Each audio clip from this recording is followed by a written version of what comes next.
美国一开始川普总统给予他们的资源是非常非常强，可是是口头上，可是军事行动有没有动？没有动。到了1月8号，事情可能是比较严重的时候，这个教士政府他们就开始要断网。一断网之前，川普就说：“你们如果要开杀戒的话，我就要派军队去了。”然后那个时候才派这个林肯号，往这个中东方面去。可是呢，没有多久，川普就说了一句话：“教士政权打电话来了。”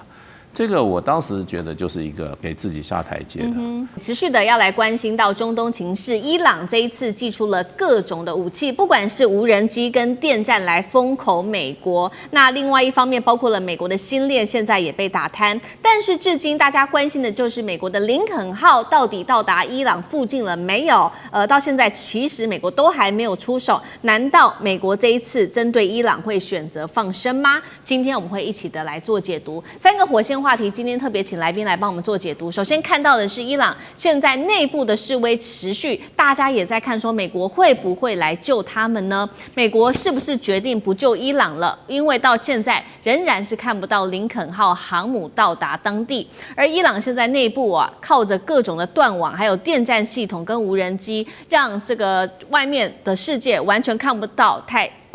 太到内部的状况，代表现在科技已经站在伊朗的这一边，来对这些示威者进行镇压了吗？最后今天也会来关心美国这一次到底会不会出手呢？如果美国真的不出手，会不会等于就是让哈米尼的家族政权持续的续命呢？这个神权体制有没有可能再统治伊朗20年？如果美国不出手的话，对于整体中东的情势有什么样子的影响？大家又如何看美国在中东的政权呢？今天就这些议题，我们会一起的来做关注。这是最新消息，来自于英国媒体针对于伊朗内部示威暴动所造成的冲击的最新数字统计。他说，对这一场全国性的血腥镇压，死亡人数已经高达了1.6万人，是伊朗见证47年来最残酷的一次国内的清洗行动。而大家在关心的是林肯号到底要不要来救伊朗呢？目前根据了解，原本是停在南海的这个林肯号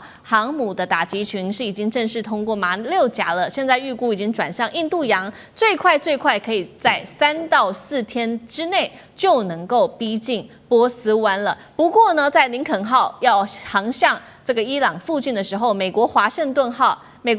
顿邮报在这个时候特别开酸了。他说，川普在这一次的伊朗的危机当中是第一次感受到了美国军力的极限。就算他说呢，美国开上了这个林肯号到当地，根本不足以压制伊朗。他如果一旦做这种全面的报复行动，更不要说包括了以色列跟阿拉伯的盟友也都要川普不要去打这一场仗。所以呢，现在伊朗内部就开始怀疑美国会不会就只是光说不做呢？引爆了伊朗示威者对于美国的全面不信任。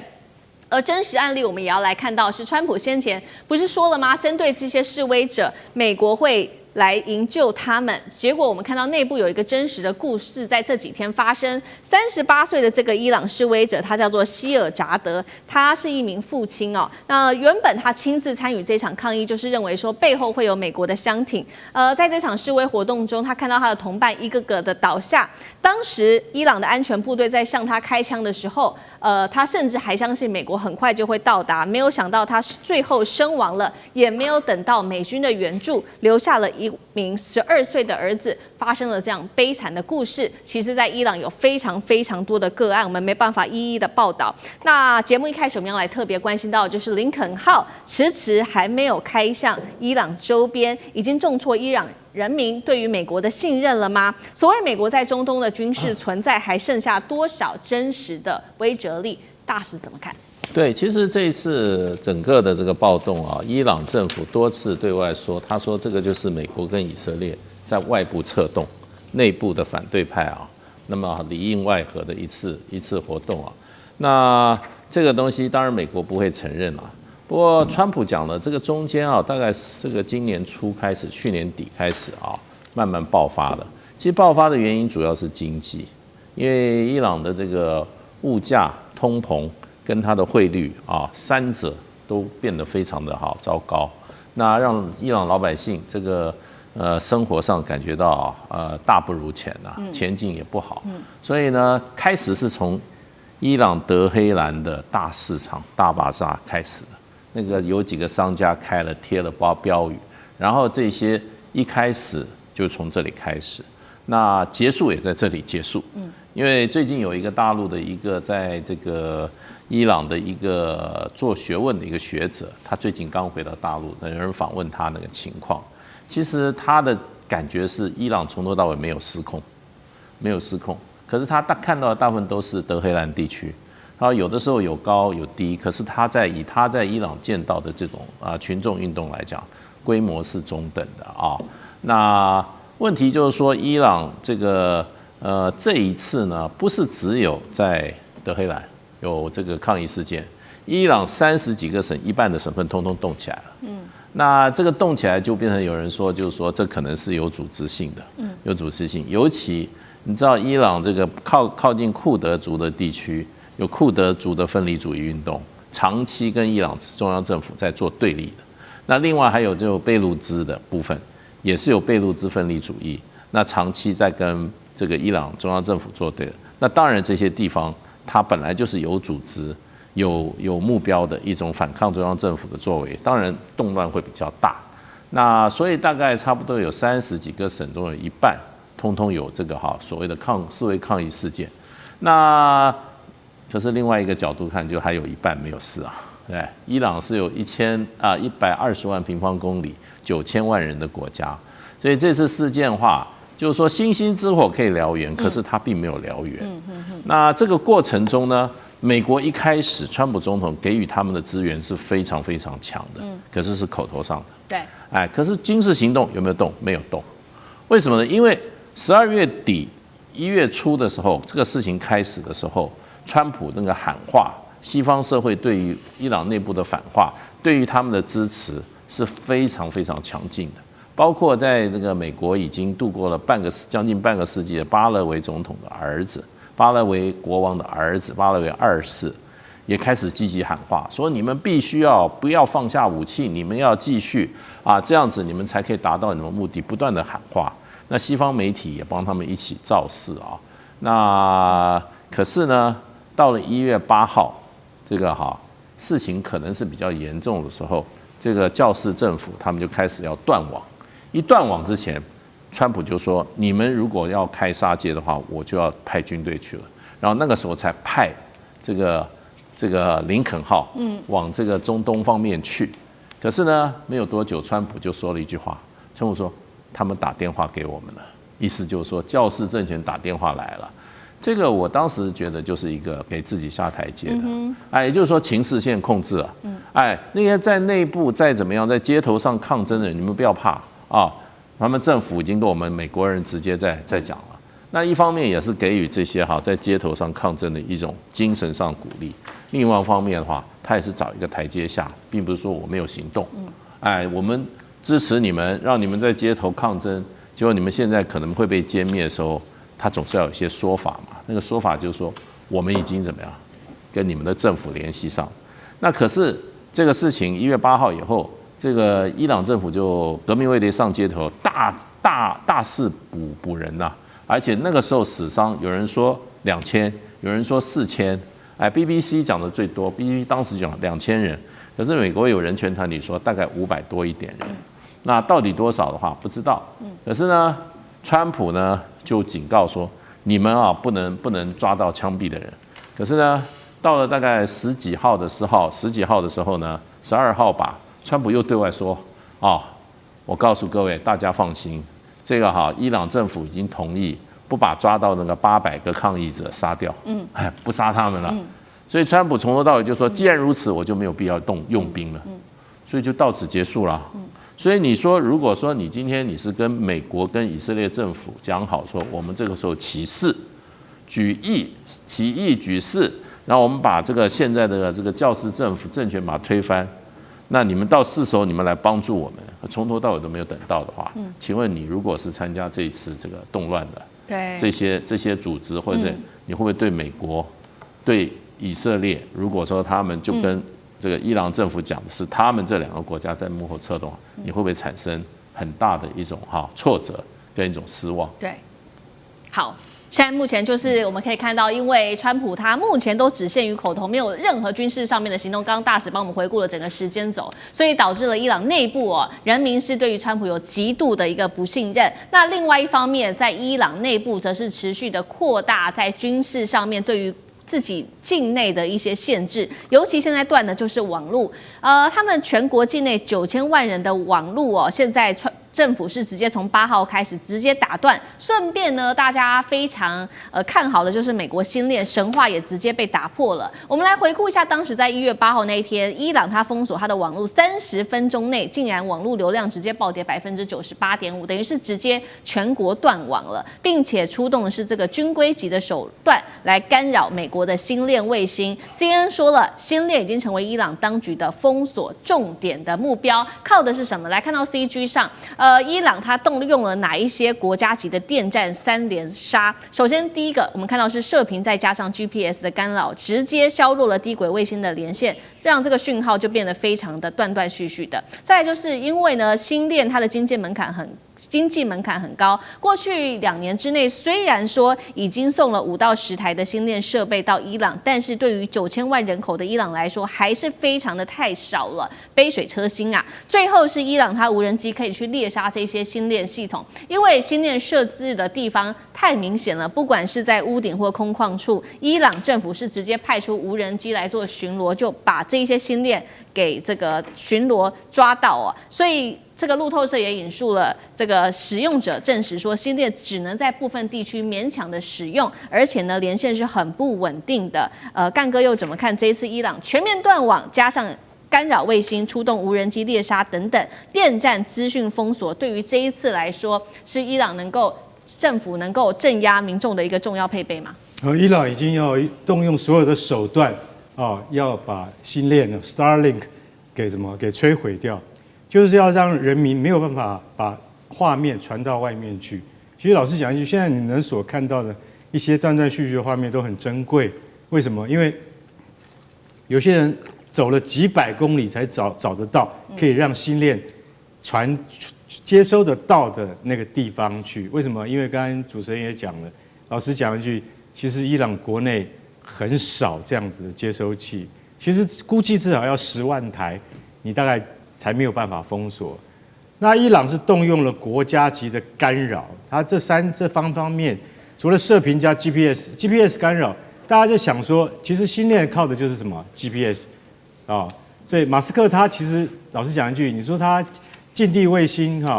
有2000多颗，照理讲很难被干扰。可是今天如果说你要动用到国家级的机器的话，它还是可以把它大部分90%以上屏蔽掉。这就是现在伊朗人民没有办法被外界所得知实际上的状况，是最大的困境所在。然后再加上你知道，你这个 Starlink 它有一个很特殊的，就是说，其实所有的卫星讯号你都必须是露天的，你必须架设在屋顶上，或者必须架设在空旷的地方，那很容易，伊朗政府不是派卫队去消灭它，是派无人机去打掉它。你听起来就觉得说，技术蛮先进的竟然可以用这种方式，用无人机来锁定阳台上的 Starlink 的接收器，这太厉害了。我可以告诉各位，这是中国提出的技术支援，也就是说，这些资源都是来自中国技术的。为什么？因为中国在这方面的技术非常先进，但是这应该要讲成这是军规的，这是军用的。无人机的干扰技术以及无人机的打击技术，这都源自于中国。所以说，伊朗政府为什么能有效的在几个钟头之内，它就让星链传不出去这些讯号，就代表说它真的非常厉害。不过我要讲悲惨的一点就是说，其实伊朗现在国内目前的情况真的非常严峻。我只讲一个数据就好了。2022年大家知道艾哈米就是那一位进了警察局就再也没有出来的女学生，是22岁的女学生。她在2022年的时候，因为她死掉的人就有500人，被关押的人有2万人，到现在这2万人没有放出来。我想你还是要正视这个问题，也就是说，我不管川普你到底是口惠而实不至，你至少要去面对伊朗的确在用神权政治神权政权在对付自己的人民，这到底是对的吗？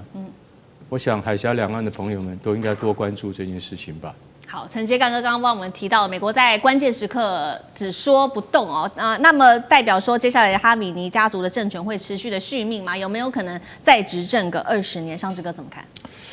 这次美国到底为什么不出手啊？最后其实就美国如果出手，真的能赢吗？真的能吗？那么动手真的有用吗？其实大家很多疑虑。其实大家不是说美国军力问题哦。伊朗是一个拥有核武、有8000万人的国家，它不是叙利亚2000万小猫咪啊。可是，所以一旦如果伊朗真的政权垮台乱了的话，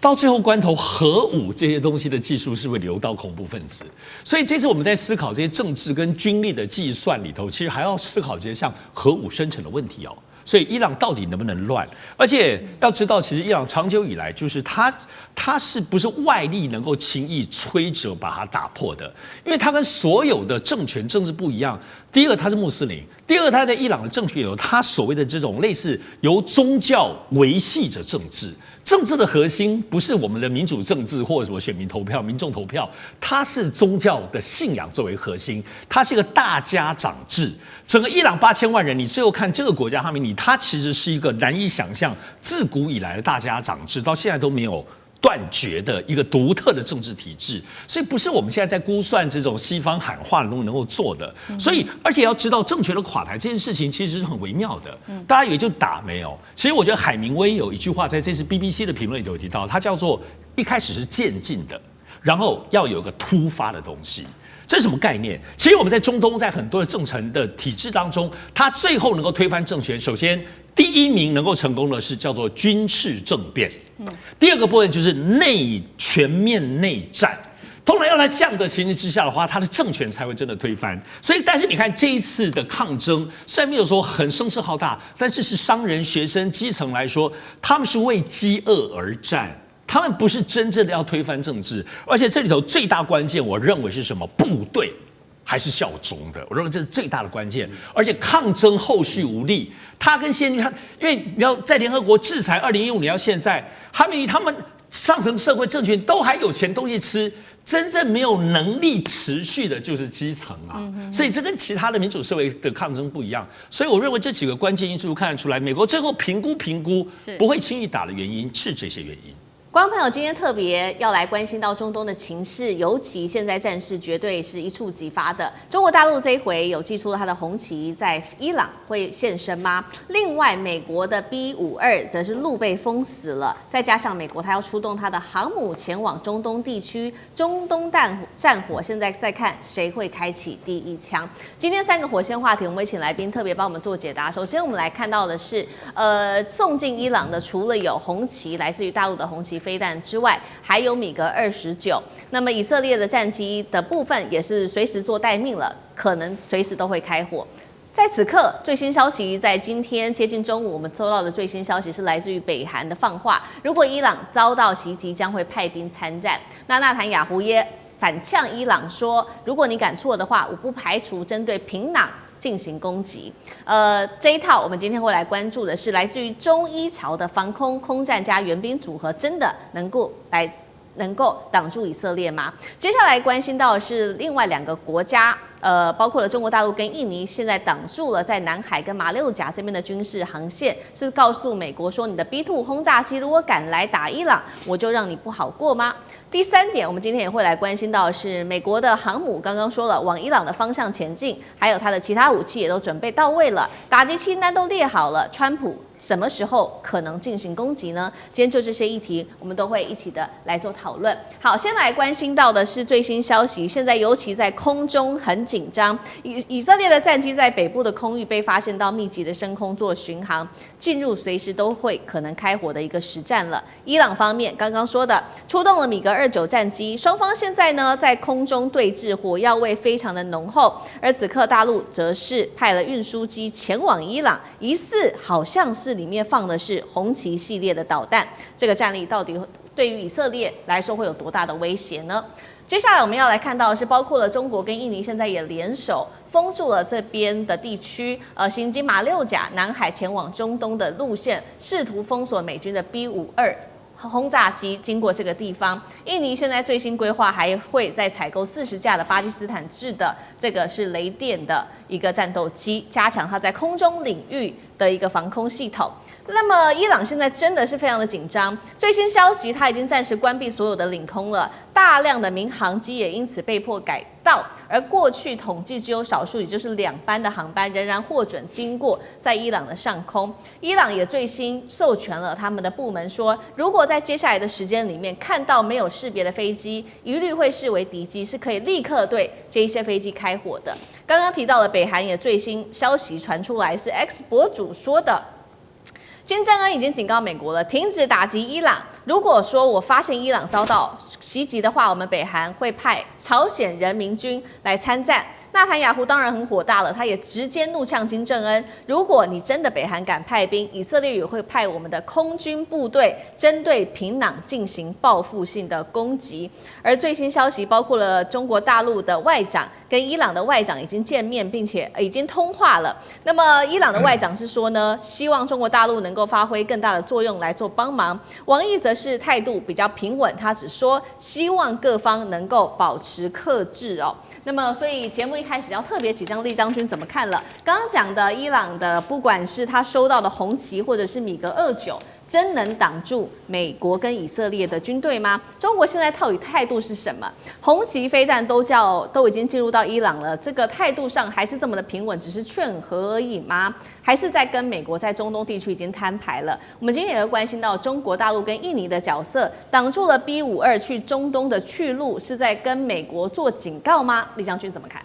第一个，我们先从国际关系来看的话，你知道伊朗是中国原油最大的输出国，所以中国绝对不会坐视它的原油路线的生命线受到影响、受到干扰。你说其他以前中美之间，如果说是因为贸易战啊，彼此之间在黄豆啊或者方面，或许中国还可以接受。但如果说动到原油来讲的话，中国甚至于天然气，我觉得中国绝对不会这个坐视不管的。所以我们看到这时候中国也有这个实力。所以看到这个伊朗的外长已经跟这个王毅已经通了电话，等于说王毅也出口，他虽然讲这些话，但是也是力挺伊朗的意思，态度摆得很明显，甚至于放话出来，如果说你美军想要用 B5色轰炸机飞越过马六甲海峡，那我在这边也可以跟印尼来讲做一个联合的阻击。那如果这局没有控制好的话，如果万一失控，就会变成一场世界大战的可能性就即将爆发啊，这是第一个。第二个，如果从军事的角度来看，我觉得美国并没有做好战争的准备。那川普只是凭他一时之间一个脑门的一个热，作战绝对不是作战没错，政治是指导军事，可是你政治也必须要军事的支持才能够获取战场的胜利。如果说军事的力量没有办法支持你政治上的决定，你这场仗只是乱讲而已，川普只是乱讲。那现在军事最明显的一个就是你作战之前有没有做好作战准备任何一场战争，这个你要发动战争之前，都是要用狮子搏兔的力量来完成所有作战准备。我们看到美国对委内瑞拉那时候动用了这个一艘福特级的航空母舰硫磺岛号2栖攻击舰，还有数百当天发动攻击的时候有动用了数百架的战机，包括到B2 轰炸机，包括到这个 F-22、F-35，还有很多的直升机甚至于上万名的陆战队的士兵都在待命。那也不过就是一个捕捉一个这个委内瑞拉的总统。那其实在之前，美国对伊拉克战争的时候，波湾战争。那次的战争，美国从战备集运开始，总共花了3个多月的时间在做战备集运。当部队运到齐以后，发动战争到结束战争，总共100个小时就结束战争。所以战前的准备是非常重要。那我们再看这个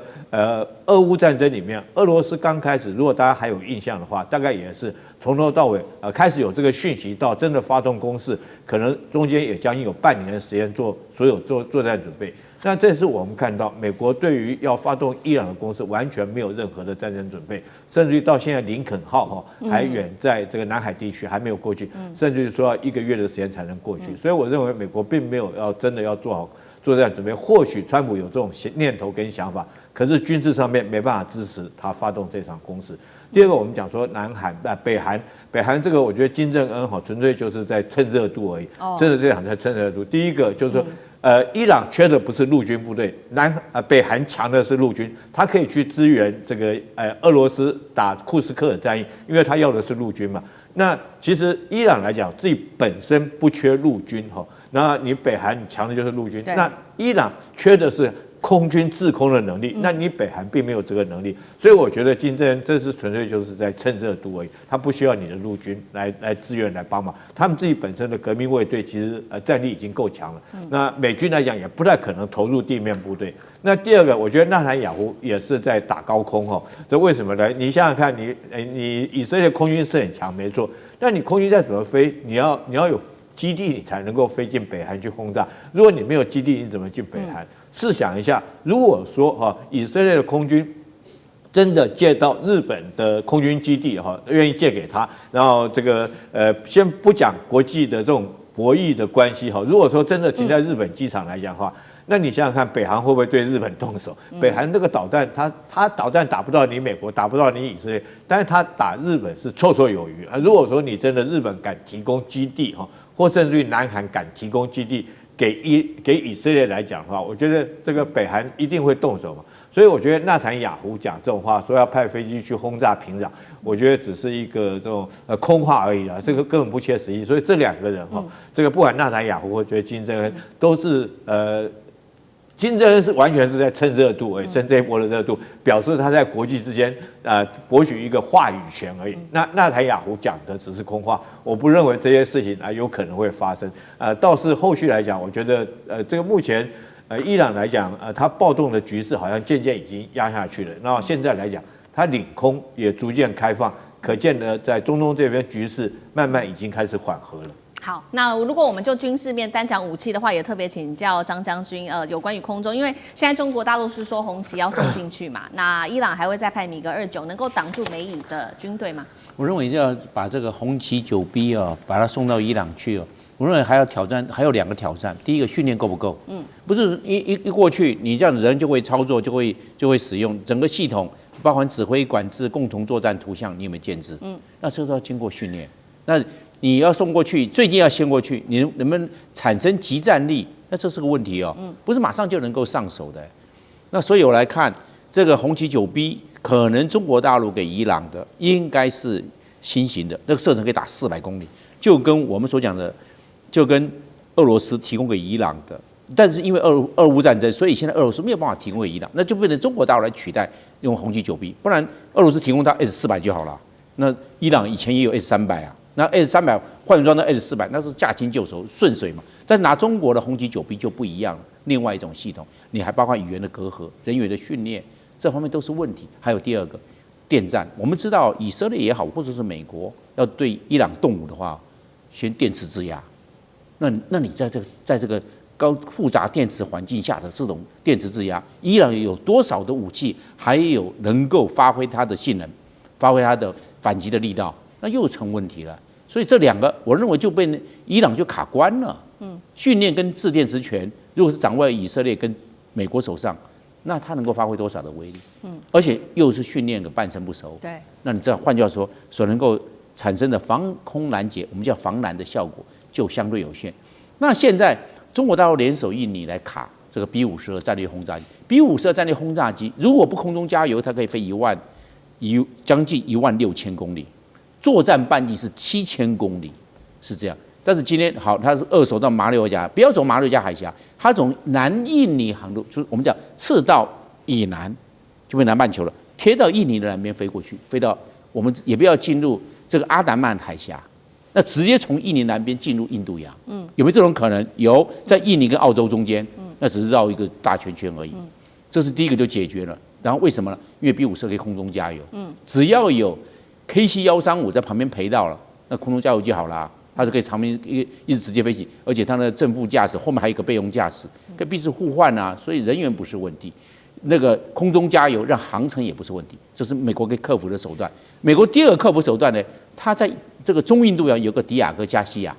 它可以进驻到迪亚哥加西亚。美国的 KC-135、RC-135，还有美国的西摇拐的空中霸王的运输机，还有美国的 B2 幽灵轰炸机，都曾经进入到比亚哥加，先前进到比亚哥加西亚，这第2个解决方案嘛。我一侵入到地方，从那个地方起飞去轰炸伊朗就可以了，不一定要从亚洲过去。这是第二个解决方案。那第三个解决方案，他不要从亚洲过去，他从欧洲过去。在川普到第一任任期的时候啊，他直接从美国本土穿过大西洋，直接进入伊朗上空做威慑，还派2架 B-52过去，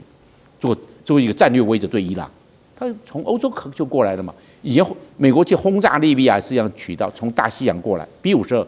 还有那个BF-111就是这样啊。大家现在很简单，穿越地中海进入，我们知道从南边从叙利亚那段进入到伊朗了。所以它的 B-52可以有3个航线，而且我们只讲 B-52，还没有讲 B-1，还没有讲 B-2A，但还有2个可以用的，我们只讲 B-52，所以美国的筹码还蛮多就有弹性，它可以来运用。就算 B-52不能用 ，B-1B 跟 B-2A， 它还可以弹性来交叉对伊朗的战略施压，或者是战略轰炸。它不是凌空的地毯式的轰炸，它是远距一个空对地的巡弋飞弹去炸伊朗的重要的军事设施或者核提炼厂，是这个样。所以他认为美国可以在这方面的克服。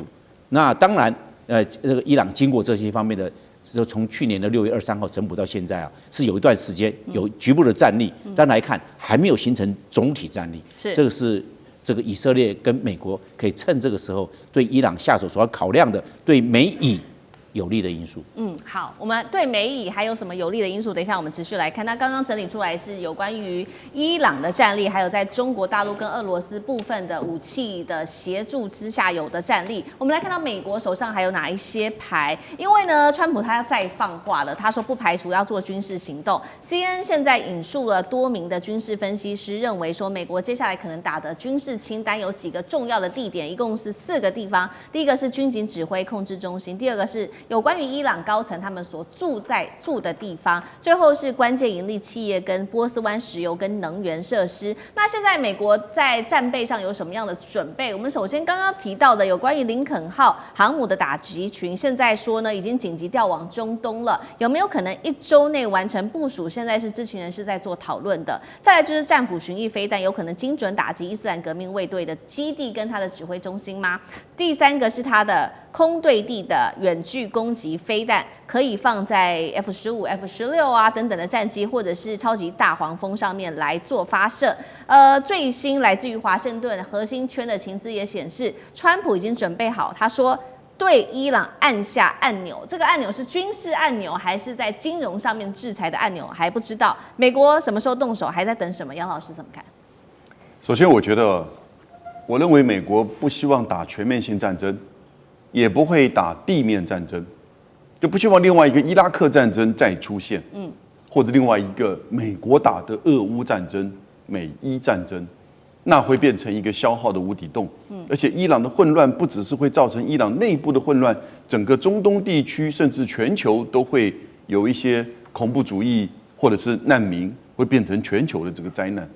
那以现在伊朗的情势而言，其实我觉得是在控制中，尤其伊朗政府也暂缓处决他们逮捕的一些抗议分子。那这些人其实在过程当中是采取激烈的手段攻击政府的大楼，可是他停止就是执行，因为法院立即判了死刑，也是一个讯息，停止执行。那我觉得美国这边川普也是第一时间回应，那我们就暂停军事手段，但随时保持它的弹性。可是你看到刚才施明所谈到的，也就是林肯号在南海2个礼拜了，它现在正在开往就是波斯湾，预计最快也要5天以上的这个时间。可是林肯号到那边又表示如何呢？你接下来就可能会采取就是说打击飞弹或者是飞机的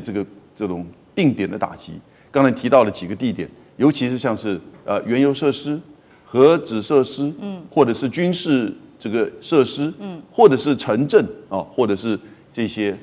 高阶军官或者是宗教那个最高领袖所住在的地方。那核子设施其实大概打过一遍了，那原油设施打下去，其实也会造成油价的这个影响跟冲击。那军事设施的话呢，其实你如果打了之后，你没有在地面上或者是其他的后续，其实那个成效有限。因此，它如果不是用全面战争或地面战争，多半都是一种警告性，然后呢，要求伊朗方面可能要对抗议不要采取太过激烈的这种压制手段。那可是另外一方面，他也没有想法要去做一个 regime change，也就是要把这整个神权政府就是哈梅尼政府给拉下台。那因为现在的情势在缓和当中，同时中国大陆也在进行了交涉。对中国大陆而言，中国中亚到中东地区其实是它地缘政治上一定要顾及的所在。不再像是以前比较发生重大事件的时候呢，往往维持的观望。但这个关注呢，不会是军事的，而是比较是外交层面的。所以外交层面，你看到过去伊朗跟沙特之间的和解建交，都是中国大陆在推动。那这一次呢，可能就是在周边的国家给予伊朗外交上的支持。当然，也同时希望伊朗政府在处理内部的抗议事件的时候，不要过于激烈。内部至于你将来自己如何面对改革，甚至这个最高领袖他已经87岁，健康不好，如何交棒，这是伊朗人自己的问题。但是过程当中，伊朗自己大概也知道，你如果要撑过这一段时间，以避免美国的攻击或者是整个内部抗议持续扩大，你要面对你自己的问题。不过要警惕有一点提醒大家的是，过去以色列他不会放过这个好时机的，所以现在在国际赌盘上已经在开盘，就是1月31号以前，以色列会不会先制攻击伊朗？过去发生过好几次啊。对。然后呢，当以色列攻击的时候，伊朗还击，然后这个事情就变成越来越扩大，然后美国就被进一步的卷进来。所以目前为止，我觉得是比较川普在放话，当然也有一点在遮掩他在委内瑞拉那种无法无天的行为，也有一点在表现出他美国的军力的强大，他接下来要拿格陵兰，所以伊朗的问题我们要看持续的观察。那我觉得中国大陆外交的这个交涉的这个角色跟成效应该很快就会看到。今天节目一开始，我们要来赶紧关心在中东的情势。最新消息，伊朗呛川普说：“你小心了，这个子弹这一次不会飞偏哦。”那么另外一方面，美国则是现在准备出动它的航母，还有驱逐舰要同步进场到伊朗的周边吗？中东战火现在正式的，难道开战进入倒数吗？我们要赶快来看到，因为这是路透社传出来的一个最新消息。1月14号，他说，美国总统川普可能会在24小时内就会对伊朗来进行军事行动了。川普再补一句，他说已经获得了现在伊朗将会停止杀害示威者的一个保证。所以川普说呢，接下来会不会行动，主要还是要看事态的发展，再决定是否采取进一步的行动。川普一讲完，再加上路透社的报道，我们赶快来看到伊朗立刻发布了这个最新消息，这是他们的国营电视台播出的一个画面，说呢，美国总统川普造势遭遇上次呢暗杀未遂的一个画面，他把它播出来，那么他又特别警告说，这一次子弹是不会飞偏的哦。威胁的意味非常的浓厚。节目一开始要特别请教赖老师怎么看了这一次伊朗的国营电视台等于是直接威胁警告川普了。那川普现在还在说要看看事态的发展，到底他是缩了还是兵不厌诈，有可能让伊朗放下戒心，然后会进行攻击吗？赖老师怎么看？我们用白宫的发言人的说法来说他说什么事情都有可能发生，也可能什么都不会发生。那么到底会发生什么情况，就看川普的脑袋在想什么，由他来做决定。他好像故意要弄得说哎呦深不可测，完全在川普的一念之间的这样的一种态势。可是如果您根据路透社的一个报道，它是1月14号的报道，说24小时，现在已经15号了，那也就是说过了那还是没发生。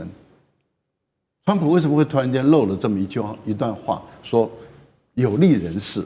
那他的意思是，可是他前一天又说，我们已经中断了跟伊朗的所有的对话管道。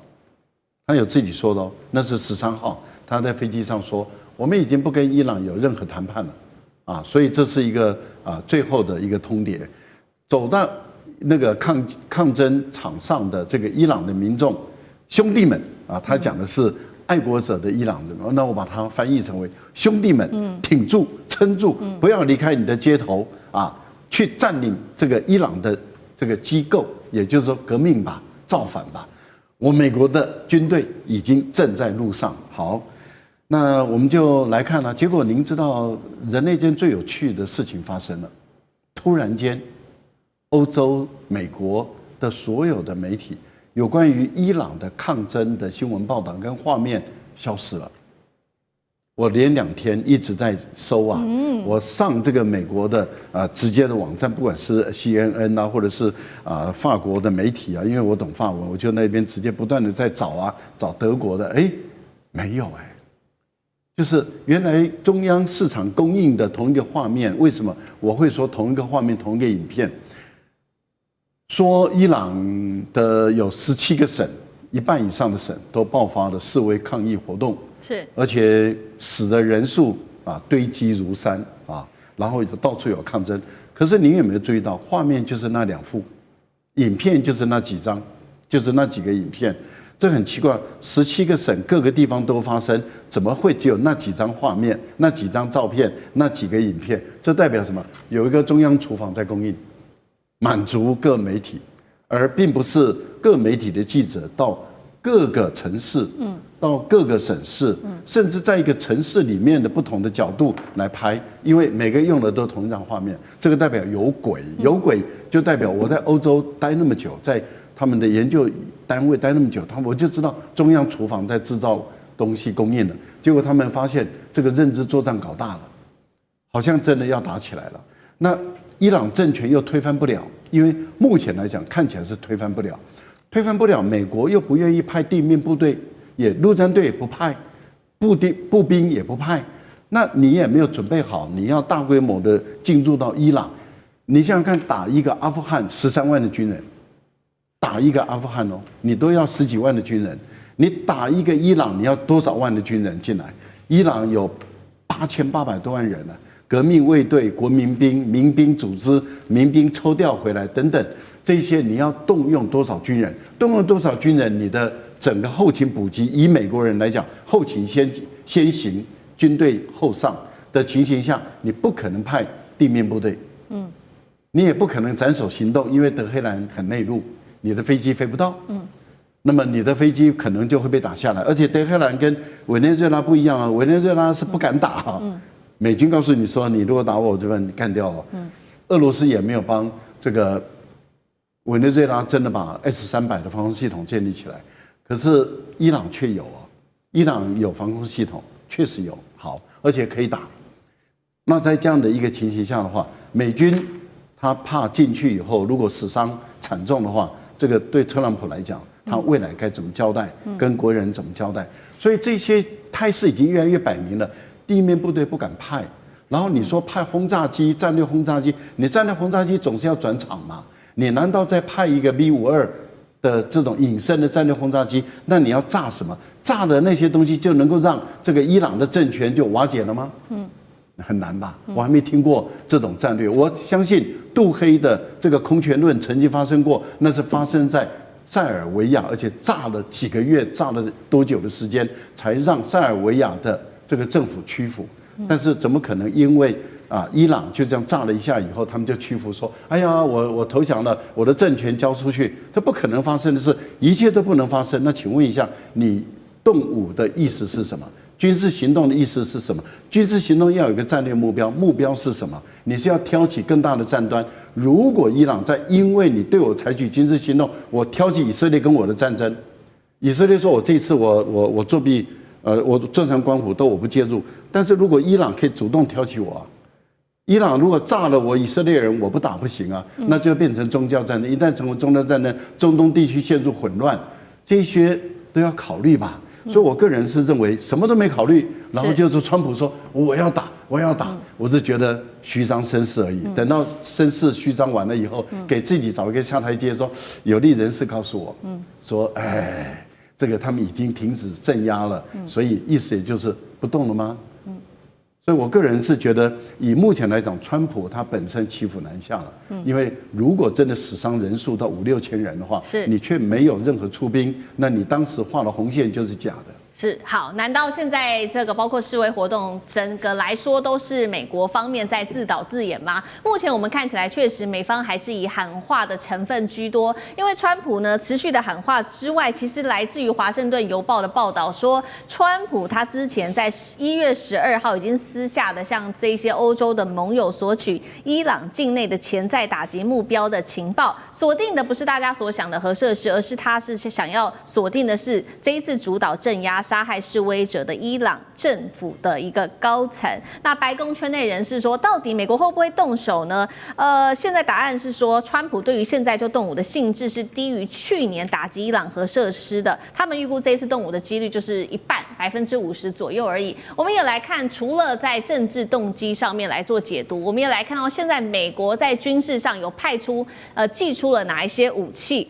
首先是看到的是航母打击群，因为先前一直都没有出现嘛，现在确定的是说，原本在南海巡弋的林肯号会在已经低调的慢慢现在往中东的方向去，那预估可以1周内抵达伊朗的外海。再来就是美军的说呢，1周之内会调派2艘伯克级飞弹驱逐舰也会前往伊朗。另外，位于卡达的这个乌代达空军基地也传出进入了备战的状态。等到林肯号真的抵达了中东之后，美国就有足够的战力对伊朗发动军事打击吗？川普接下来会选择这种斩首式的精准打击伊朗高层，还是别的手段？厉将军又怎么看？我觉得这个我们讲一句话啊，战机稍纵即逝哈。那美军如果要出兵攻打这个伊朗来讲的话，其实我认为这个战机已经失去了。在上个礼拜或许他还掌握到战机，那时候有2个对这个美军跟以色列如果要趁这个机会攻打伊朗来讲的话，是我觉得实际上面比较好。第一个，我们看到伊朗为头的这些所谓的这个组织哈，包括到叙利亚，包括到这个黎巴嫩真主党哈，这些大概一个一个都被美军拔掉了。那美军这时候他外围力量没有，这时候攻打它确实是一个比较好的一个机会。第二个啊，趁着这个伊朗自己本身因为通膨的问题产生的这种暴动，而且暴动范围好像很大，规模也很大，哈，这是确实是一个动手的一个好时机。那上个礼拜我们听到美军来讲也动用了 KC-136和这种135的加油机，还有他用 C-17运输机运了大量的装备跟武器哈，到达所谓中东地区美军的基地在这边，那感觉上面好像有要攻打伊朗的态势，那甚至于他的三角洲特种部队也进去了。那时候我认为可能采取的是一种所谓的斩首作战，针对的就是这个伊朗的精神领袖哈，这个哈美内伊来实施斩首，或者是针对他的核武的设施哈来实施定点的一个清除。但是我觉得在今天，如果情况已经发展到这时候，我觉得战机已经稍纵即逝了。怎么讲呢？美军我认为最重要，他没有做好开战的准备。我们从2件事情看得出来。你知道，如果说是要大军作战，第一个最重要是战备集运。美军那时候去攻打伊拉克的时候，总共花了3个月的时间做战备集运，将战备物资部队调动前往这个伊拉克那边去。然后这个美军这一次我们看到他动委内瑞拉，我们看到他除了说福特号的航母之外，还动用了所谓硫磺岛号2栖攻击舰，也大量的 F-22、F-35哈，甚至于 B-2轰炸机，然后甚至15000多名的陆战队士兵，那只为了捕捉委内瑞拉。军事作战一定是一种以狮子搏兔的方式，才能够确保作战胜利。如果你只有50%这个胜利的机会，我觉得这时候如果贸然用兵，那是置之于死地哦。那我们在俄乌战争，俄罗斯当初动手之前，也是在那边做了将近有半年的时间哈，做各项的部署以及运输的工作。那这次如果说只是几艘的驱逐舰在里面，你就要对伊朗动手，那跟委内瑞拉比起来的话，我觉得差太多。第二个来讲的话，那你要考虑到这个伊朗自己本身，它有2支的部队，一支是属于它的国防军哈，或许总统还可以掌握到，或许这些国防军的这种宗教意识还没那么强，但不要忽略，它有一支部队叫做革命卫队，那纯粹就是宗教部队。这宗教部队宗教信仰是很强的，而且这支宗教部队它的武装和陆海空导弹部队全部都有。所以如果说他给你来个鱼死网破，他对以色列发动攻击、发动导弹攻击的话，那以色列从上次这个去年6月份那次的导弹袭击，我们看出来，以色列不见得还能够100%拦截得到，他的这种爱国者等等都不见得拦截得到。第二个，美军自己在中东地区的所有基地，包括你刚刚提到的乌代尔空军基地，这个巴林的它这个舰队的位置，还有很多在叙利亚这些基地，也都在这个伊朗的导弹射程范围之内。那这些川普要冒着这个官兵牺牲的这种危机，然后来这个发动这场战争。你要知道，如果万一这个哈美内伊来一个鱼死网破，对美国来讲的话，是讨不到好处的一场战争。好，谢谢厉将军。延续厉将军刚刚帮我们特别提到的有关于美军的这个军事行动，因为现在在讨论的问题就是说，虽然航母好像要往已经在往这个中东的路上走了，但是现在也在说，就算林肯号就位，美军仍然是有一个致命的现实，他们得要面对的，就是会不会没有足够的攻击跳板呢？包括了《华尔街日报》也这边做了一个揭露，说以沙烏地阿拉伯国家为首的这个波斯湾国家，正是在私下游说川普千万不要对伊朗动武。更关键的是，我们知道沙烏地阿拉伯他的态度一向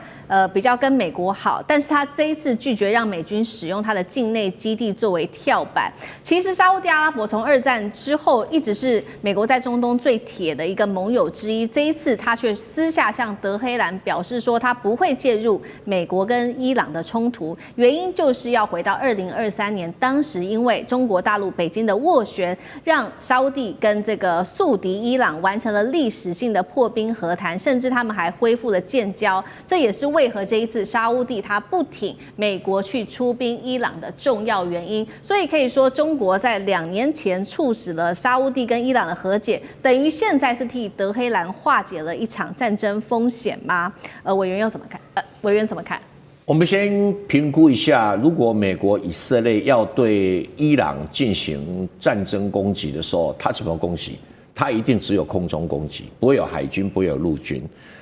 陆军、海军是不现实的。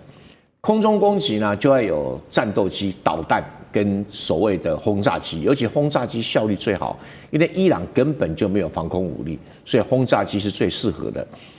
那可是问题来了，轰炸机没有办法在航空母舰上起降。只有战斗机可以，那战斗机可会对地攻击，可以，可载弹量很有限，没有办法达成贝鲁特大轰炸那一种轰炸的密度。那现在要轰炸什么？一定是轰炸这些教士集团的首脑，轰炸革命卫队的首脑，轰炸他的导弹弹药库，轰炸他的核设施，一定是轰炸这些地点。但这个地点要的弹药量很多，美国到底够不够？支援乌克兰不少，还剩下多少？它导弹又很贵啊，去打那个什么革命卫队一定不划算，所以最经济有效的就是要轰炸机。那轰炸机航空母舰不能起降，只好在附近找基地。在轰炸南斯拉夫的贝鲁特的时候，不是贝鲁特哈，那个米洛塞维奇的时候啊，那个轰炸因为附近都有机场可以用，所以轰炸机起降就很快，100-200公里，100-200公里，每天起降很快。